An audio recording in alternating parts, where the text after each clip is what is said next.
I've been taken on a behind-the-scenes tour of Chequers as it's never been seen before.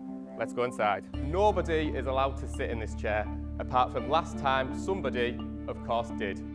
Look closely, because it's a door. This 16th century mansion has been the official countryside residence of British Prime Ministers for over 100 years. Welcome to Chequers, as it's very rarely been seen by the public before. Almost empty, because preparations for Donald Trump's state visit have been going on for weeks. This is one of the most significant buildings in modern British political history. Prime Minister after Prime Minister have stood on these steps to welcome world leaders, from President Nixon to President Donald Trump, from Mikhail Gorbachev to Vladimir Putin. This latest state visit, Trump's second, is said to be the biggest the UK has ever hosted.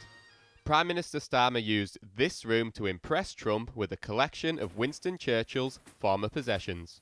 And this was his chair. And nobody is allowed to sit in this chair, apart from last time somebody, of course, did.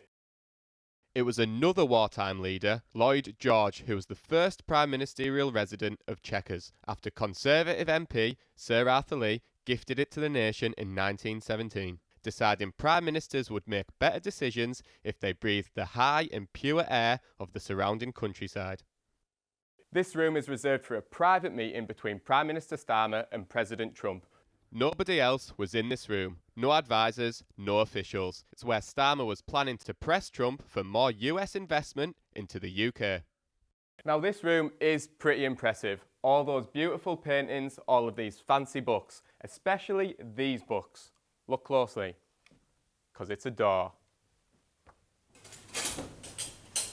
The UK does pomp and ceremony like no other, but last-minute final preparations like this are also critical to a state visit.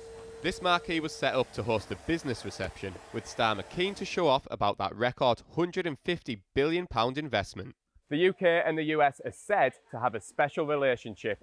And Keir Starmer will be hoping that by displaying photos like this, he reminded Donald Trump of just that. It's unclear whether that charm offensive has worked on Trump. But, as Margaret Thatcher once said, nobody could stay at Chequers for long without falling in love with it. It worked for her. Mr. Gorbachev and the Prime Minister appeared to get on well together.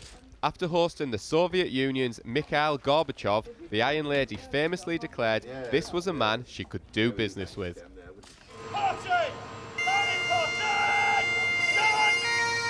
Only time will tell if today's visit makes Trump genuinely feel the same about Starmer.